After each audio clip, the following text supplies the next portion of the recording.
You got that spatula today. I've got it. We are back. Are we the back? Ron and John Show, brother. We are back. Welcome back Absolutely. to another episode of the Ron and John Show, and I am Ron. And I am John. And we're the Ron and John Show. We're known coast to coast like butter and toast. We can make ISIS surrender or die, or make the nerdiest guy seem kind of fly. We can drink like we've been singing all night long. We can sing like we've been drinking all night long. So if you're looking for a good time, don't you delay. Tune into the Ron and John Show, because me and this Ranger over here, we lead the way. Boom. What's up, man? Look, what's up with your tools, man? You got the tomahawk. I got the tomahawk. I got to slay some things in case I got to break down some meat. You got a dang apron on too. What's the deal? I got my Mae West, right? If we're jumping out of planes, right? Oh yeah, there you go. It's good to be back. Yep, got my apron on. Gives a little hint for what's our special guest for today. Oh yeah. But yeah, it's been a great week, great weekend, and as always, looking forward to this Wednesday. Got into some. You know what? It's funny we have our guest that we have today, because I started my new diet, this carnivore diet. So I've been just doing up all kinds of different meats and all kinds of stuff, man. It's been good. It's been good. It was a nice, relaxed weekend, and learning some new stuff. Saw you and Sandra hanging out this weekend, hanging out with the grandkids. We had our granddaughter on Saturday, and we've been hanging with the grandkids. But today is a big day, brother. Today is our 37th wedding anniversary. I saw that too. 37 years. Yeah. Wonderful bliss. It hasn't always been beer and Skittles, man, but it's been awesome. And so we get done today. I may have to take her out to dinner tonight, or I won't make it to 37 years in one day. So, I think that means you are taking her out to dinner tonight. Yeah. I was looking at your post today on Instagram, and for a minute there, I thought that old Cliffy Clavin had hooked up way back in the day or something, instead.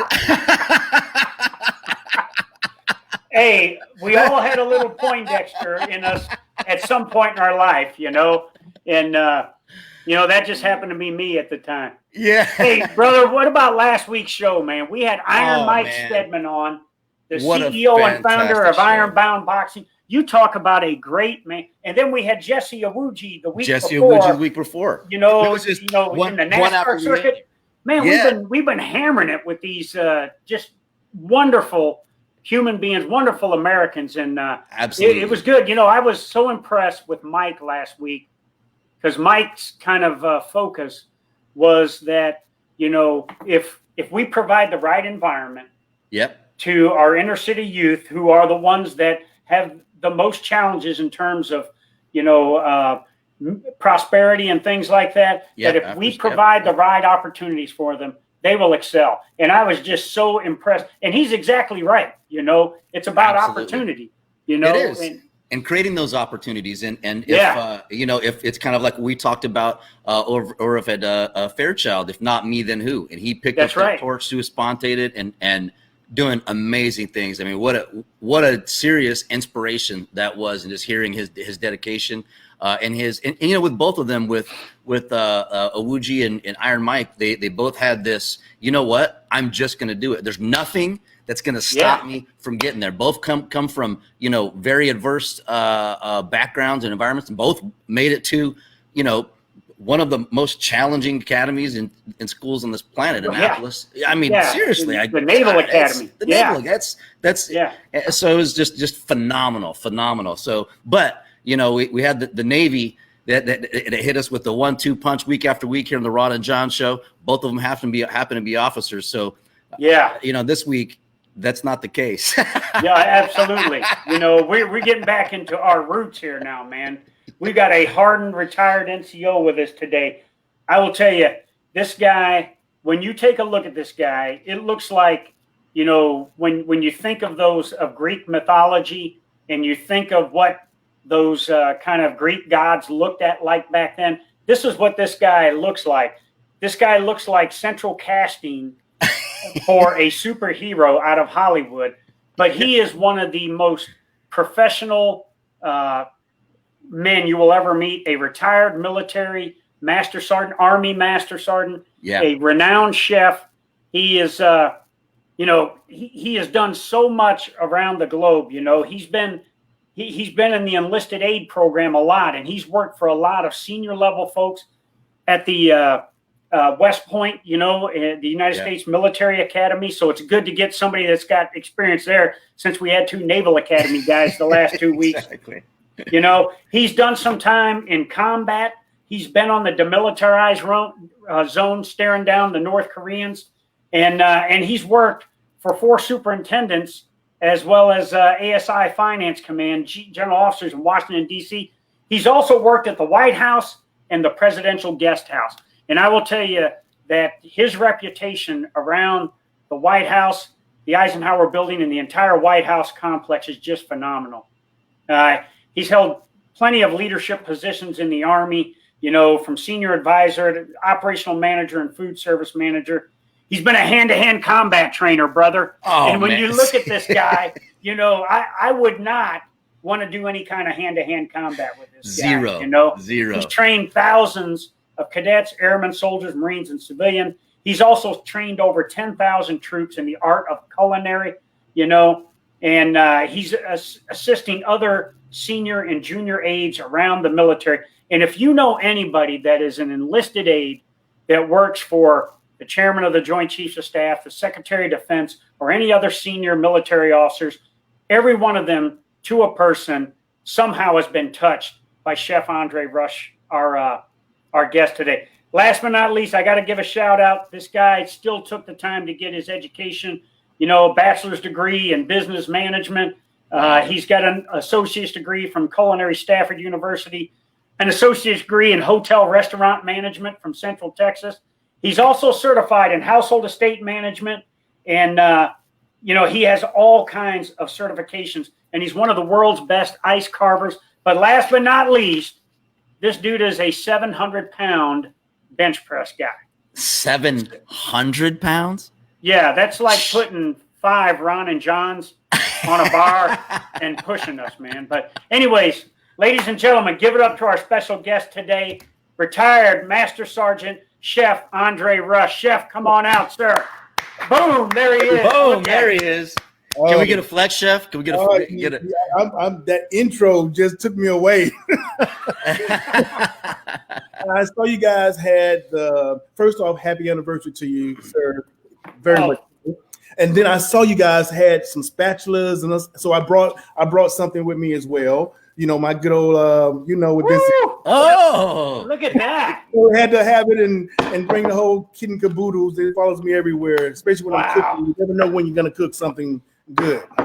There we go. Okay. Wow. Yeah. Well, Chef, welcome. It is so great to get you here to our audience right now. You know, we were supposed to have Chef on, but about a month ago, but he had some travel, you know, challenges, you know, where he got stuck in an airport. And so Chef, we're so excited that you're here today. So you got to tell us, man, you are on the go all the time, man. And you have a lot going on in the world. So kind of talk to us about what you're doing nowadays.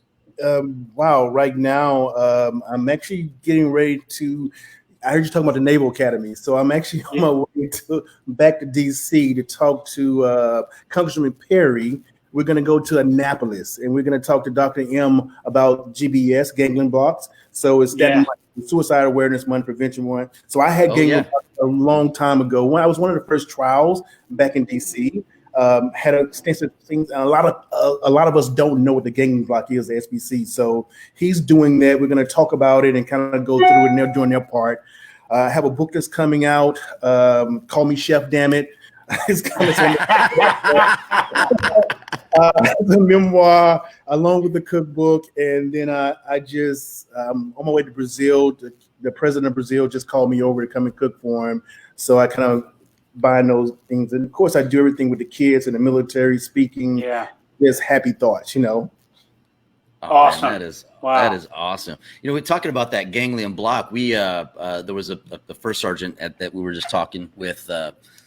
in our last trip that was just discussing and sharing about the ganglion block. And now coming from special operations, I had heard about it about 4 years ago when it was kind of coming on, and they were kind of talking about it, right? The SOCOM Care Coalition.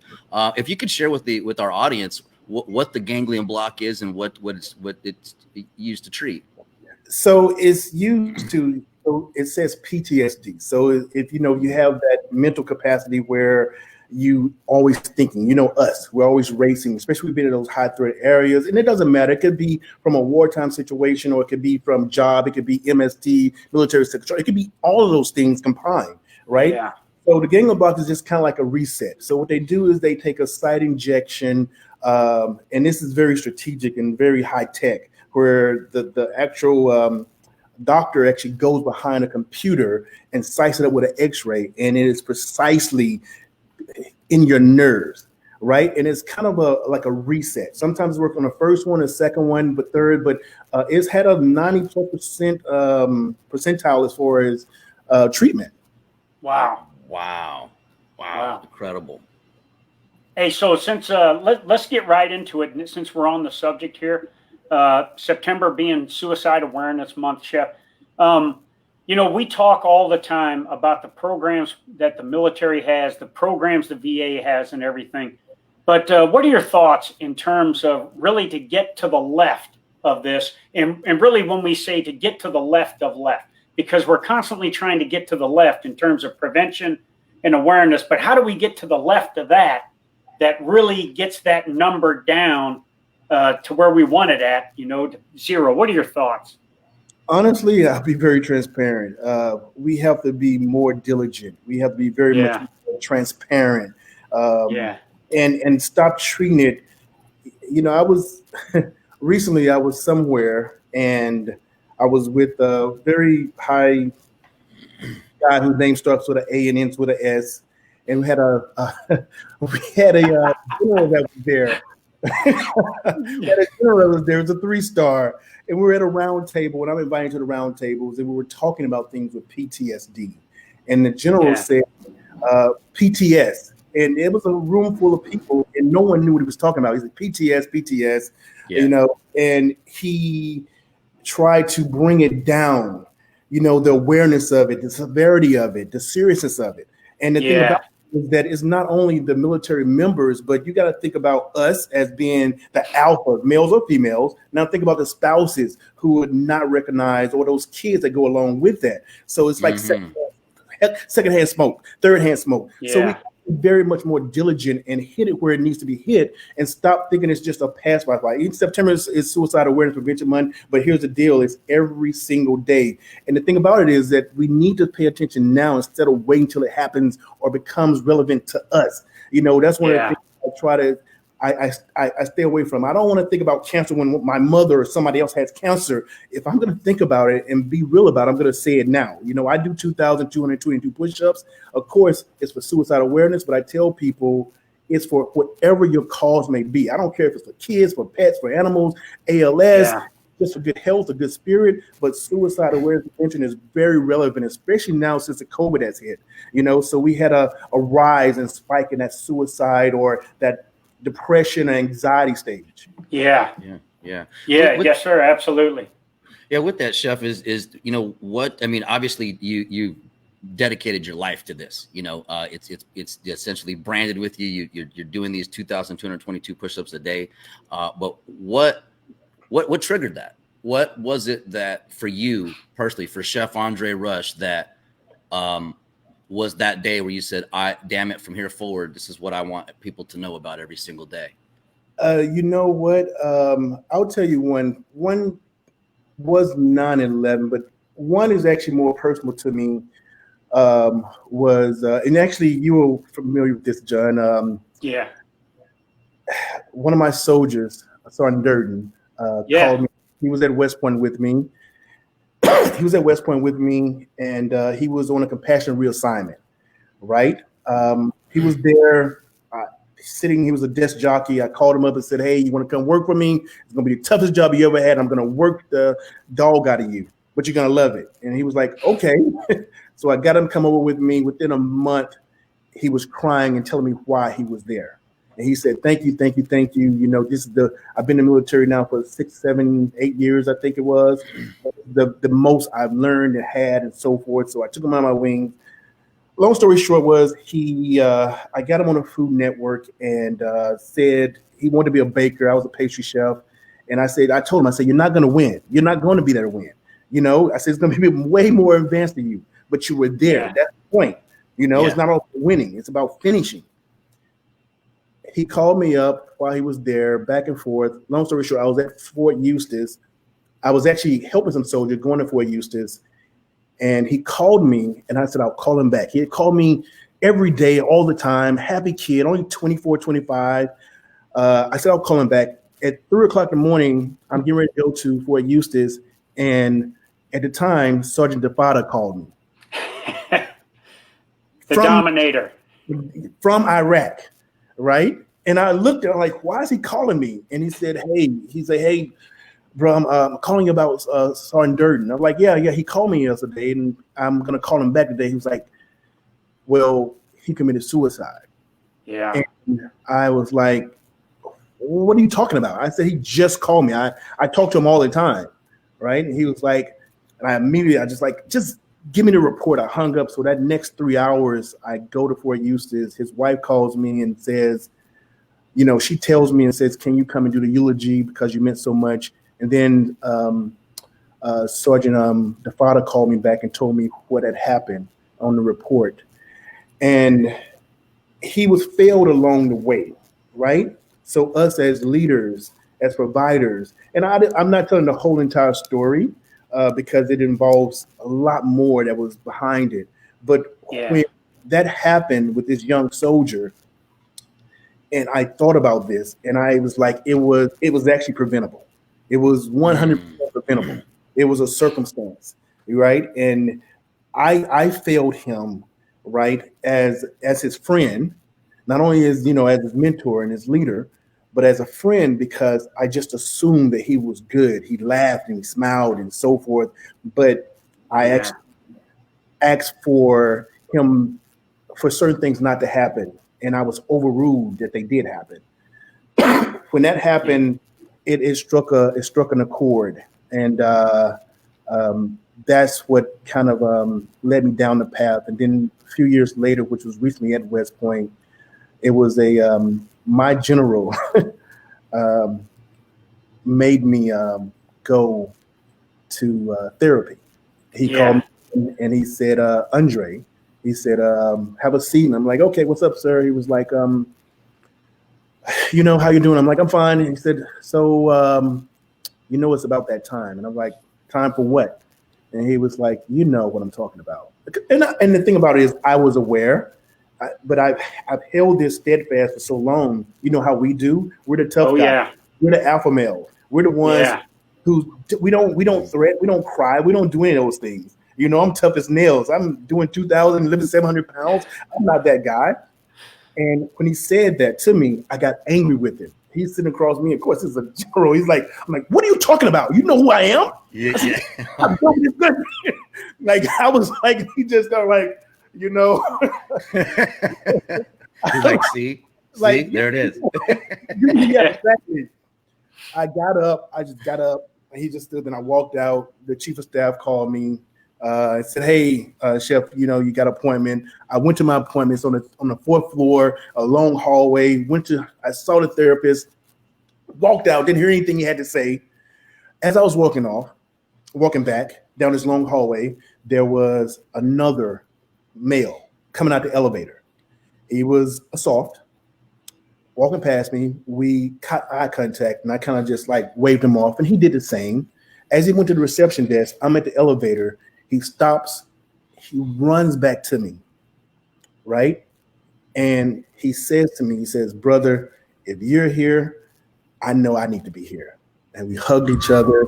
I mean, literally, I'm getting chilled, but we hugged each other from that right there. And it was just, I never looked down again. That was a calling. That was a 1 in a billion chance that would happen. And for him to even do that, and me just us both being, me being this big guy, I'm much bigger than him being a big guy coming in like looking like, okay, if this guy here, I know. So that's one of the main reasons why, because if I can get out and say it's okay to be not okay and tell you it's okay to be vulnerable, it's okay to ask for help, it's okay to say, hey, I need a little advice. Sometimes we just need someone to vent to, some conversation. It's not McDonald's or Burger King where we just go in and go out. We need some conversation where people, humility, that goes along with it. So I do my push-ups for so many reasons, but that is the main cause behind it. Wow. Yeah, Chef, you hit on a great point that, those of us that need therapy, we're the last ones to think that we need it. And in my instance, I'm getting ready to retire. I'm a year out from a 38-year career. And my wife was the one that came to me and said, hey, look, you need to go see somebody. And I said, why? And she says, because when this is all said and done, you're not working for the chairman or the Secretary of Defense anymore. It's just you and me. We can't live like this with all this pent up anger. And so I was reluctant to go. And when I went, and my therapist just struck a chord with me, and I was like, this is where I should have been some 30 years ago when I first jumped into combat and just cause. But the longest walk for me was I had to walk out of that doctor's office there, that therapist's office, and I had to go tell the chairman and the Secretary of Defense that I was in therapy for PTSD. And that's what I think we have to get over, is that stigma about, as you suggest, Chef, this alpha male thing. Ron, you and I talk about this all the time about it's okay to be vulnerable. And I'm glad you used that word, Chef, vulnerable, because it's okay to be vulnerable. Doesn't mean you're less of a soldier, less of a warrior, or less of a man or a woman. It just means that, you're human and normal like everybody else, So I really appreciate your perspective on that. No, I appreciate you telling that story, and that's just the gist of it. Another one was on the opposite spectrum was I was in 9/11 when the plane hit in the Pentagon, stuff happened. And at the end, that was when Donald Rumsfeld was in, and it was a crazy time. That changed the world forever. To today, yes, it'll never be the same. And to be there and to see everything just kind of transpire and how it went and how it is right now. I remember as a young soldier, they came across and they said, we know this is hard, because more happened to me than others. They said, if there's anyone that wants to go and have a conversation with anybody, let us know. I went to my superiors and said, my superior, and said, I think I might want to, because my mind was just racing. Absolutely. I think I might want to go talk to someone. And they looked at me and said, you like your job? And I was like, Roger, and walked away.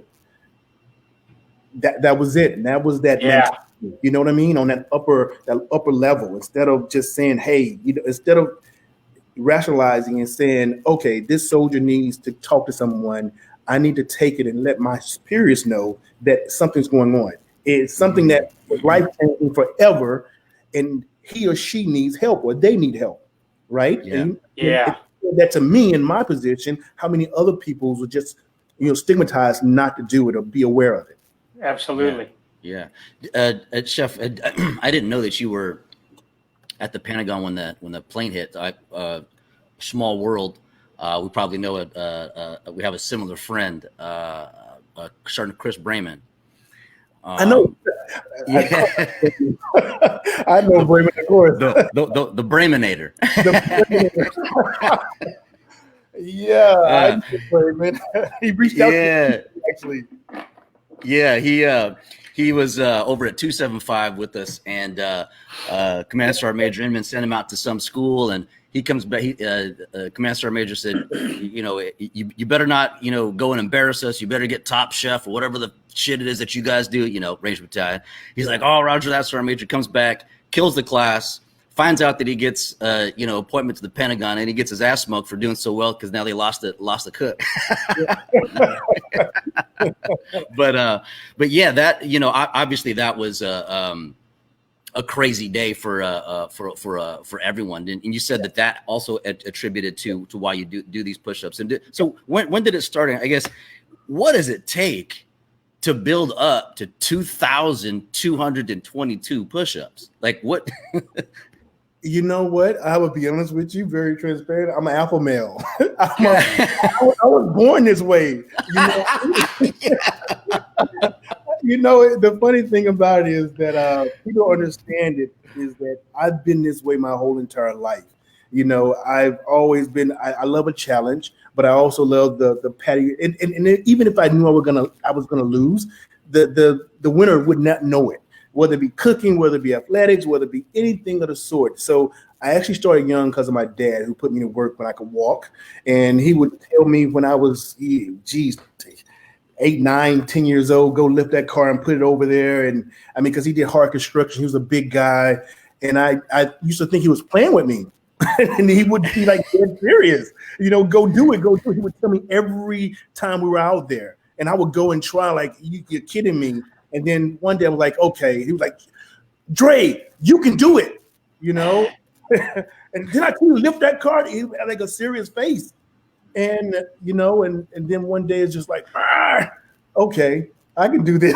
Yeah. Wow. Happened from there and just kept going. So even when the 22 a day came out, you know, my thought was I was already doing a few thousand push-ups. I wasn't doing them like consecutive. It wasn't for that reason because I'm an endurance trainer. So I train endurance. So I train for muscle memory, for mass, for longevity. And, you know, and luckily back then, what I said is when I get older, I still want to look the same way I look now. Which yeah. That's right. That's right. But I do my 2,202 push-ups in 1 hour and 15 minutes. People think I do that all day. Yeah, no, it's one shot. One shot. Wow. Well, John and I were doing some wizardry. All right, math. hold on. I got to do the math on that now. That's 75 minutes. And what kind of push-ups are these anyway? Like if it's just going to be graded by the APFT instructor. No, I know. You know how many times I hear people in the military when they see me do my push-ups and they're like, those are not Army regulations. Those are military regulations, because I don't lock my arms. And then I have to be very, okay, as a matter of fact, I said, I'm going to tell you something, right? Go get a sledgehammer, hit the ground 2,222 times and see what happens to your elbows. See what happens to your joints. I tell them, do not lock out. And besides, it's actually better if you leave the tension on. So it's TNT, time on tension. Yeah. You know what I'm saying? You get more of a pump. You get more of an endurance with it. If I'm trying to lock out every time, it's just like it's slamming your joints together every time. And you don't want that to happen. And I don't do hyper push-ups. I do regular, probably like 85, 90%. Okay. Full range. Yeah, right? just to not lock out. Right. Just to protect the joints. Enough to protect I'm already down to the ground. And plus, when I was going to say, you got a low center of gravity with that massive chest, brother. So, you know, I tell people all the time, I say, drop with me. I'm doing the challenge right now with ISSA. ISSA is a collegiate certification. So we do a bunch of certifications. So we just made a website with them. I pair with them. And what we do is, it was me and we did the whole bunch of people around, military, civilian kids, and we donated push-ups for the month of September. So we're already like 4 million push-ups already for the month of September that people already donated, right? Wow. So they're like, go to the site, click in, do the donate for the push-ups, and you just push. You just keep pushing. And I say, you don't have to be suicide awareness, but push for a cause, push for a reason, push for somebody else, the reason to give somebody else to push. That's awesome. Wow. That's awesome. So that is amazing. That is absolutely amazing. I thought Ron just said he was going to do the 2,222. You know, go ahead, brother. Hey, I heard him too, Chef. Hey, I've done a lot of push-ups in my life. I probably did that many my first day in getting into 275, but you know, that's a lot of push-ups, man. I mean, someone can't even fathom that really unless they check you out on YouTubers. I mean, it's like, how the hell does somebody even do that? Well, it looks like you do it every day. A fitness guy, it looks like you're conditioned for it now, that you've conditioned your body to be able to do it now. And the funny thing about it is people don't understand it because it's not fathomable. They're like, oh my God, how can somebody do that? And how can you do it every day? And the thing about it is, like, you got marathon runners that run every day. You got swimmers that swim every day. I take in 10,000 calories a day. I still have to do this. And I want my tempo to be up all the time. So my metabolism is extremely high. I lose weight on a drop of a dime, right? Yeah. 3,000 pounds, 3,000 calories at rest, just because my body is so functioned and trained that way, you know?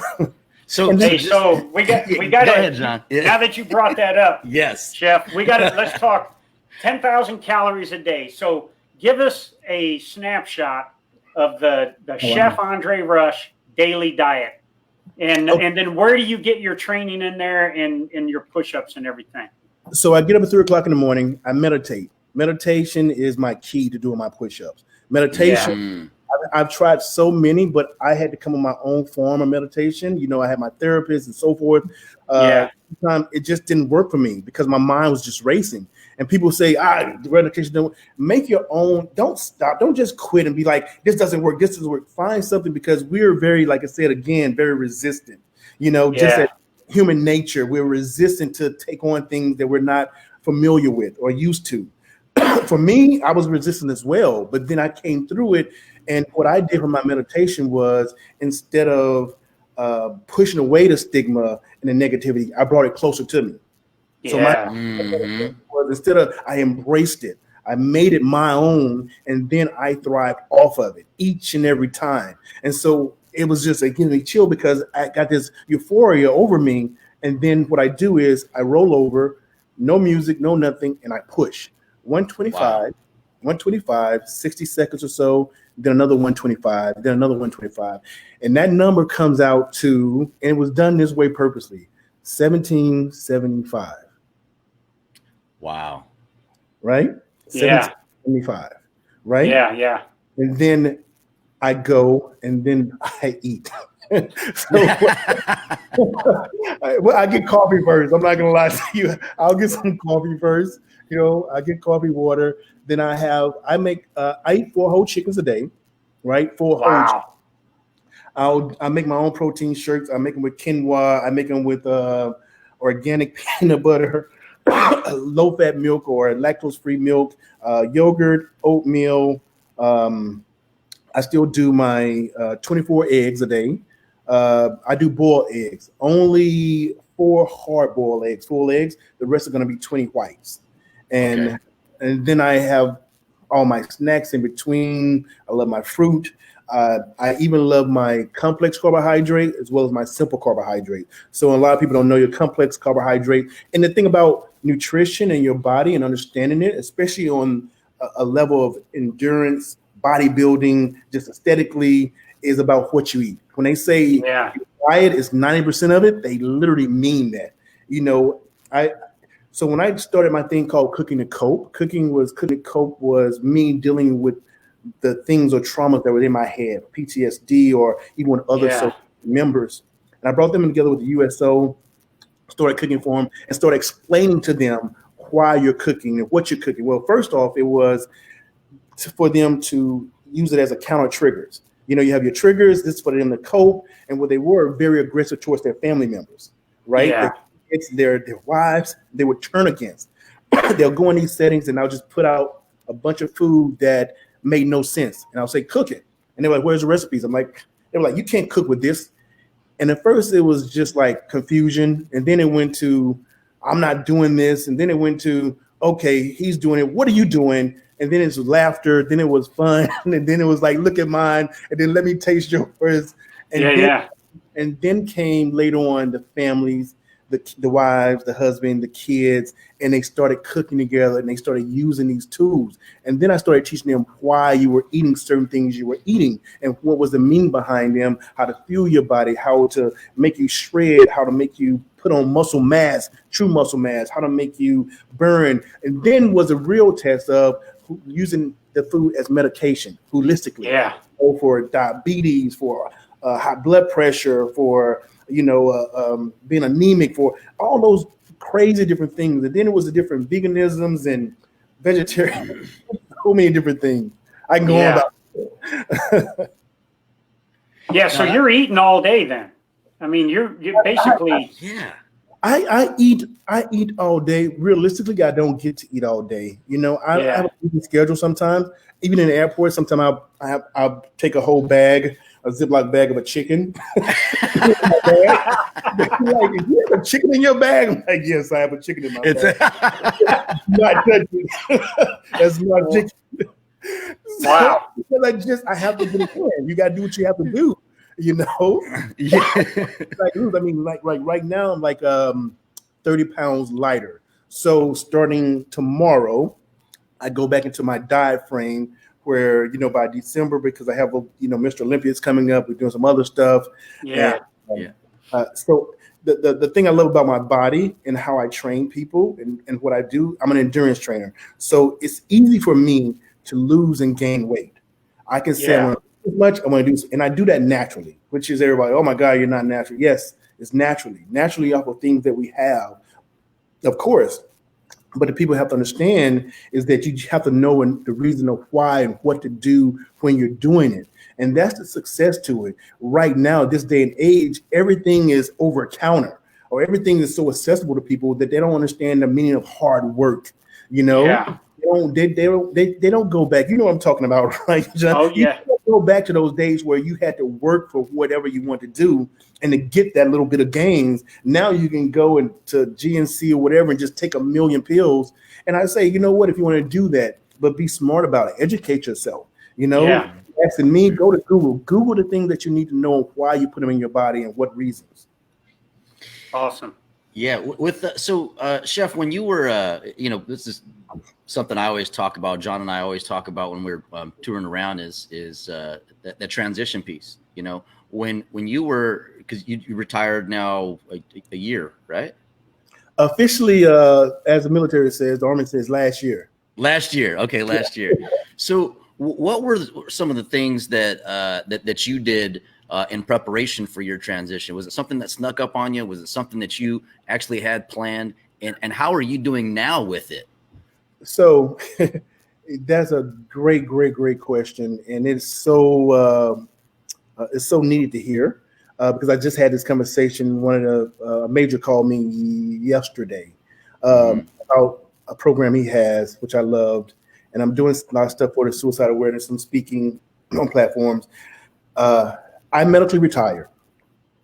It was that part where everyone in the military say, I'm not medically retired. I'm not medically retired. I'm not. It is that whole, literally everyone. It's like you just shun them. You just shun anyone that said that. To include, like, why would I medically retire? Yeah. Because it make it seem like it has like a bad thing that goes along with it. And with that being said is, when I medically retired, I got a little bit more information and privy to a little bit more information was that than I would normally have. And so I'm like, if they gave me this information, it's going to be other stuff. So I was in an inpatient for 6 months. I was another inpatient for 6 months. I was an outpatient for a year. So in the inpatient, my first inpatient, I was a big guy. And the one thing they wanted to do was medicate me. They wanted to subdue me. And that was just by nature. Just because they didn't know. They didn't know who I was or what I was doing. They just saw a big guy, right? A big black guy. So they're like, I'm not. Yeah, right. So what I found out while I was there with all these Marines, Army, Navy, Airmen, Coast Guard, that were going through these transitions, a lot of them were getting out and they were being discharged and just medically retired and all this. But I had a plethora of knowledge from things that I've learned over my years working for who I work for, right? Things that no one else would CRSCs and, chapter 34, all those things, that you need to know, right? On why and how. A lot of them didn't even know what their percentages in the VA even meant. They didn't know that there was a difference between 90% and 100% of what comes with 100% compared to the 90%. That's part of Ron and I's talking points as we go around to the force, Chef. I'm glad you're bringing it up. Didn't mean to interrupt. Go ahead, sir. No. And I love that. And so even me, myself, when I go and speak at places, the two things that I ask for, one is to speak to the spouses if I go to any military installations. And the next one is I'm going to give you a class about your worth and value and what you need to do to transition out of the military, and not say that thing which I hate that they say all the time is I'm okay, right? Give it to somebody else, right? And I'm like, you know what? You know what I'm talking about, right? Absolutely. Like, all too well. I'm like, you know what? I want to talk. Let me go talk to your wife. Yeah. I'm gonna say this guy right here is taking away hundreds of thousands of dollars from you. Like, what? What are you talking about? Like, he's taking away chef. education. He's taking away your kids' education. He's taking away taxes from you that you. He's taking away all these things, and you. So I'm a VSO. I didn't say that. Oh, okay. Okay. So I do that, and even now at my platform, I still take out the time to educate. Last time I educated someone was last week and said, hey, you need to do this. I've had guys at the Pentagon who work for the Chairman of the Joint Chiefs of Staff, and I think it was General Myers. Together, that came to me within the last year and like, hey, I retired. I didn't do anything. I didn't do this. I didn't do that.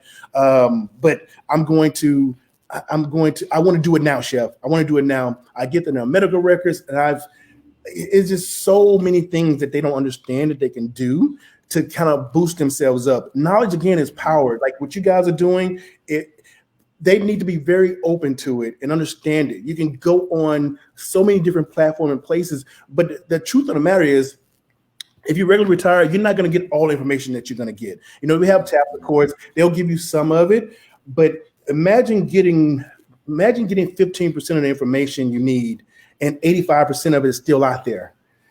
Absolutely. In your family, on a monetary scale, and how you should do it. As far as loans, as far as grants, oh my God, there's so many different things. Oh yeah. So Ron and I, Chef, it's interesting you bring that up. You're great. You're good. Because I think this, the younger generation, what would they say right now? What do they call it when somebody is rapping or preaching? Well, this guy is spitting right now. He is spitting. Yeah. So, Chef, you are spitting right now. So Ron and I just visited a brigade-sized organization, and we spoke to all their first sergeants, and we started talking to them about some of the VA benefit stuff. And you're exactly right. They had no clue. I had no clue. I was not knowledgeable at all. So it's so refreshing to hear you say that, because we need to continue to educate as we move forward. Hey, folks, this is the Ron and John Show, brought to you by Veterans Lending Group. To our audience, get your questions ready. We got Chef Andre Rush on here, and he is just, as I said, if he was a rap artist, he'd be hitting it now because he is spitting, talking our language here. Go ahead, Ron. Yeah. No, I love everything you're saying, Chef. I mean, it's John and I are sitting here high-fiving and airing everything because we just had this exact same conversation, both of at our live visits here at JBLM, and then prior to that over at Goodfellow, and even prior to that at Fairchild. But I ran that analogy with them. I said, hey, look, you might not think that you might think that you're okay. But how many people are married in here? And literally everyone put their hand up. I said, okay, well, now ask your spouse, right?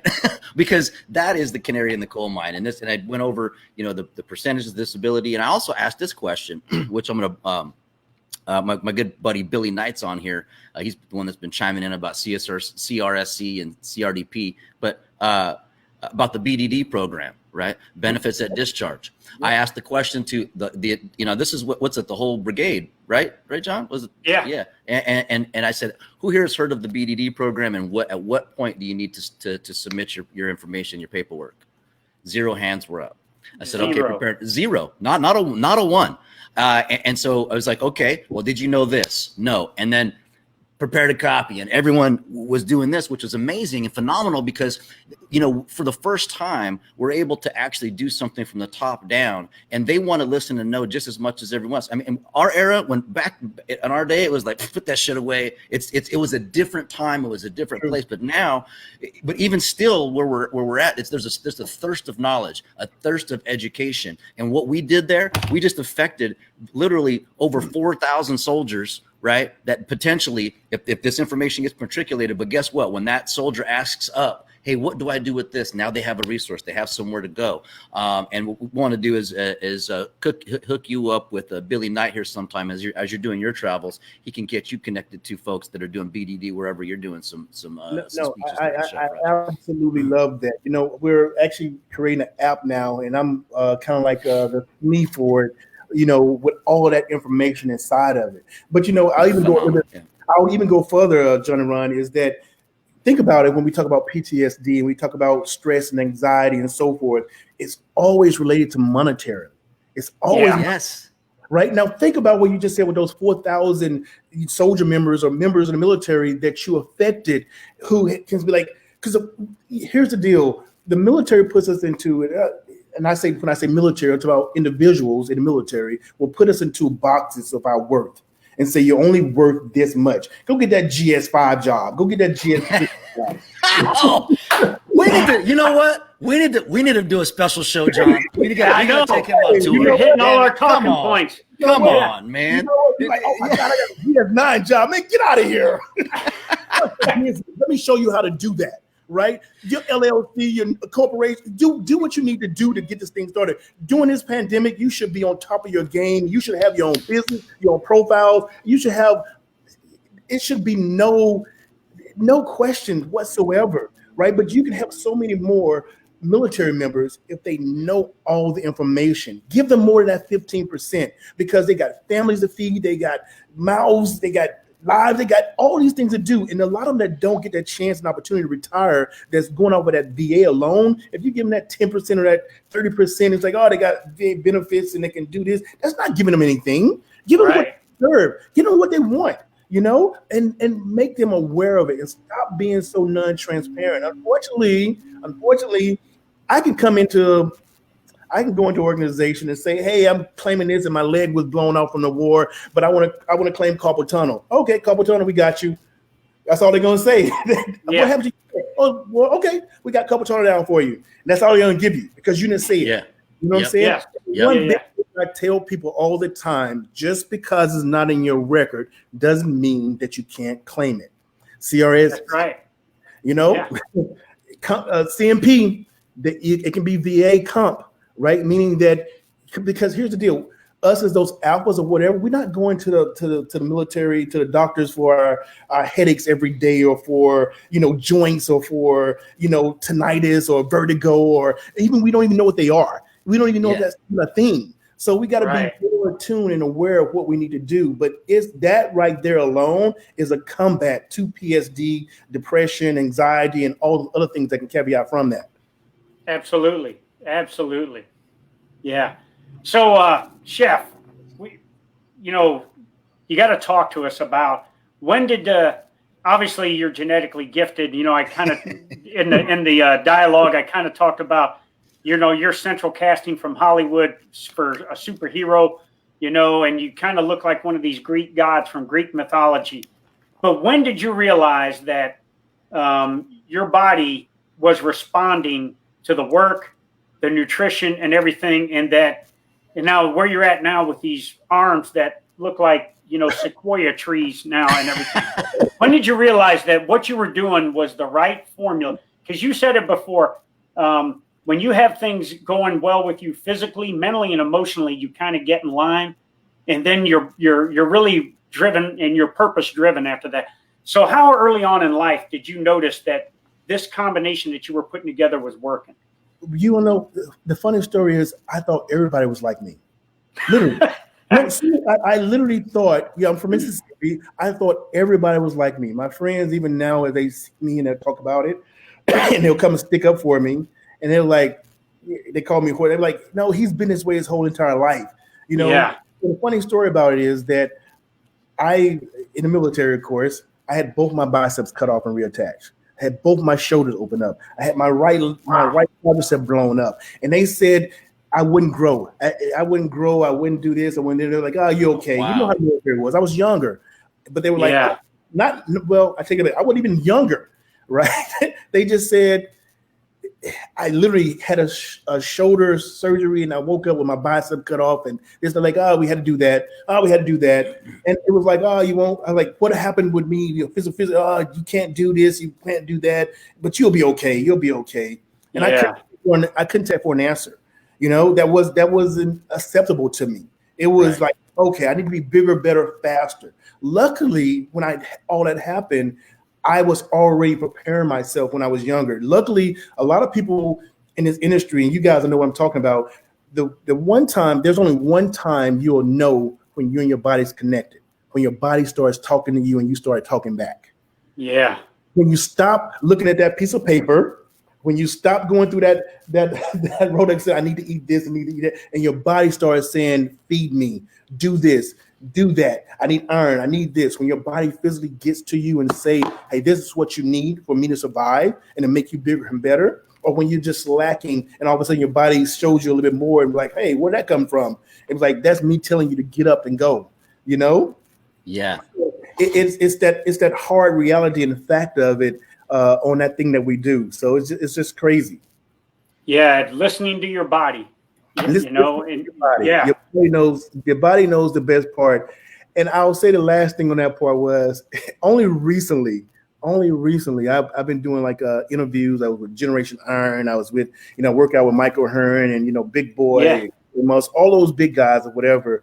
And the most funny, most comical thing about it is that I think I had to block like 1,000 people because this is my thing. I'm here to save the world. I'm not here to go back and forth. I'm not in this whatever realm or whatever. And I didn't know anything about it. Oh. And people started accusing me of taking supplements, like legal supplements. You know what? And I say to them, what anybody does. And it was just at first I thought it was funny and it being comical. Then I realized that everybody was so serious about it. It was like, I was like, oh my God, these guys are really serious. And they would start calling out, and I literally didn't know anything they were talking about. I didn't know their names. I didn't know this. I didn't know that. And I had people in my say, we'll respect you more if you just tell the truth. And I'm like, dude, do you? I don't care about you. I don't care whatever you're doing. Make sure you're just on the right track. Don't worry about me. I'm here to do push-ups and to save you. And eat my chickens. I think I've learned more about the illegal world of steroids in the last year than I've ever thought about it. In Mississippi, I tell people we don't have those opportunities. I'm just trying to worry about eating. Yeah. I just want to eat and need my shoes on my feet. And even in the military, I was sending all my money home to my mother. That's the kind of boy I was. Yeah. So, all right, Ron, should we hit the chef with some rapid fire here? I think we should. We are ready. I'm ready to rock. We're gonna hit you off the cuff here. All right, we know, you are rigid in your training. You are rigid in your diet. But if there is a day that Chef Andre Rush decides I am going to eat whatever I want to eat and not worry about that caloric makeup, the macronutrients and everything, what is your idea of a cheat meal? Kind of describe to us what it would be. Oh my, you know what? I do those all the time because I can. I'm like, yeah, I'm alive. I want to live. Yeah. You got to pay your dues for it, right? That's right. That's right. Yeah. That's right. That's right. You can't do it halfway. You got to go full. You got to go full with it. So I'm going to go out. I get the whole boat of sushi. I get me pizza. Woo! I get me burgers. And what I love pasta. So I give me protein pasta and I just load it up with a lot of sauce, all that. That's my cheat meal. Matter of fact, I'm putting that on my YouTube. It's gonna be they say, Chef, give us a day in the life of Chef Rush. It's gonna be a cheat meal day. Yeah. Now you're a pastry chef. Any sweets go in there on the cheat day? I love sweets. I'm not gonna lie. I'm like Ron said, I'm a carnivore. I love my meat. If you put it between piece of pastry toast, I'll eat it. There you go. You can on this carnivore diet. I learned you could get some beef suet, pop it in there. Add it into there with you.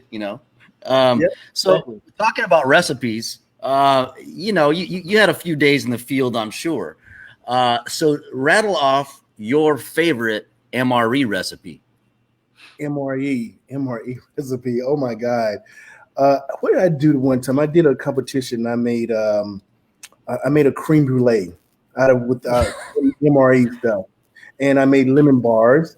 So the thing about pastries is that it's so meticulous, but you can have so much fun with it because everybody loves pastries.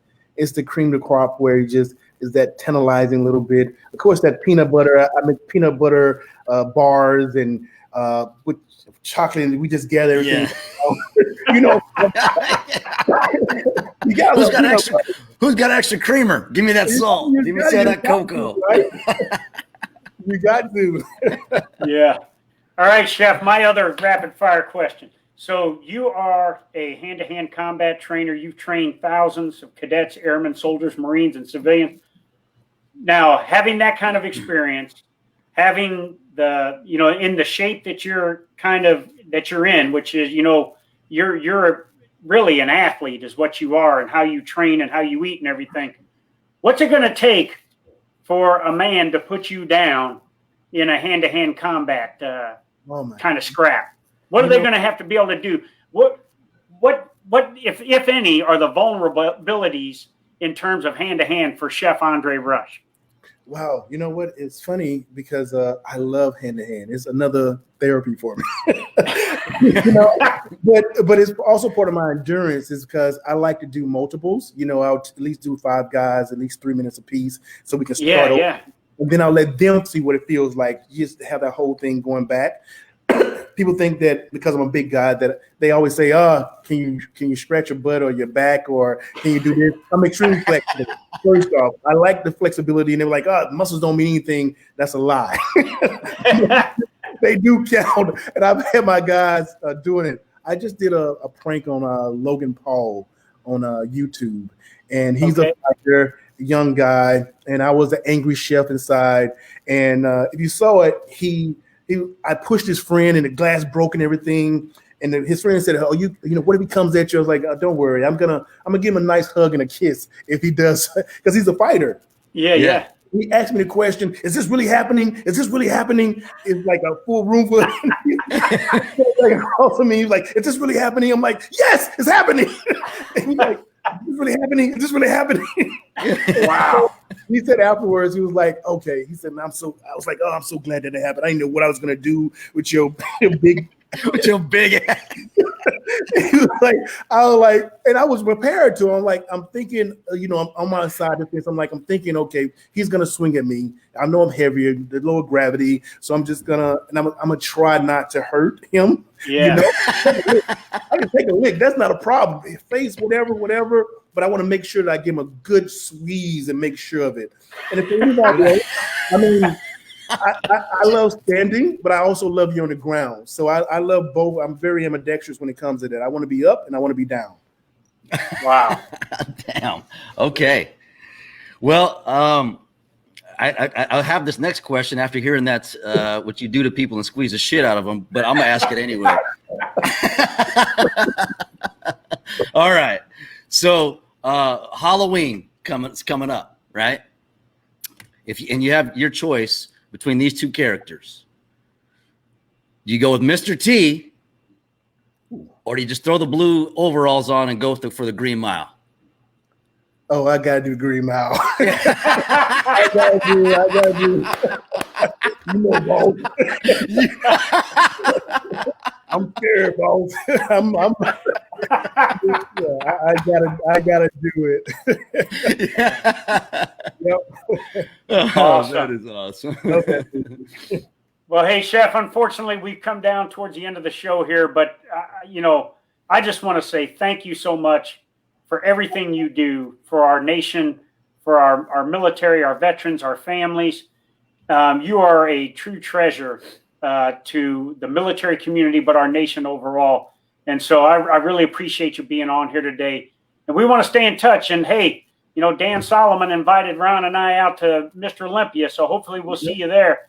I don't want to do any hand-to-hand combat with you, though, all right? A good handshake would be good enough. I'll bring you some chicken. I can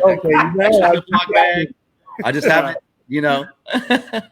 Yeah, no, thank you so much for coming on today, Chef. It's it's an honor. You know, I'm a culinary freak myself, which I'll tag you in a few of my recipes, see if you get a few tips and tricks from the goat over there. But now, you know, just what you stand for, you know, your transparency, you know, the vulnerability, you're showing all those things and showing that, you know, it's okay for guys like us to take our armor off sometimes, you know, especially in trusted environments. But, you know, it's also, you know, there's times where we feel, well, if we take it off, then we're going to continue to be weak. And that is not the case. And you demonstrate that day in and day out. And it's a pleasure and an honor to see you, know you. And hopefully this is the last time we see you on the show. You know, we got to have some follow-ups. No. Yeah, we got to bring you back. Oh yeah, most definitely. We'll have some fun. You know, we should probably plan something in 2021 where all three of us take. I mean, you're spitting, man. You were spitting exactly what we're talking about when we go to these units. I mean, you just see John and I just throw it like, okay, what do they need us for? They got the one-man band over there, man. That's right. Yeah. I love it. Well, hey, thanks again, Chef. God bless you. God bless you. Appreciate you, man. All right. All right. And for all of you that are out there, thank you for coming out and visiting once again for Ron and John show this week. Remember, this is sponsored by a Veterans Lending Group where we can ETS, PCS, retire wherever it is that you are. We are licensed in all 50 states, and we are the special operations in VA financing. Until next time, make sure you join us for the next Ron and John show. Who do we have on next week, John? Hey, we're going to continue to get after this suicide awareness and prevention month here in September, and we're going to have a special guest with us next week. Stay tuned. It's going to be good. Until then, stay strapped so you don't get clapped. So you don't get even clapped. If it's a spatula. All right. Take care, brother. I'll see you soon, man. Look forward to it, brother.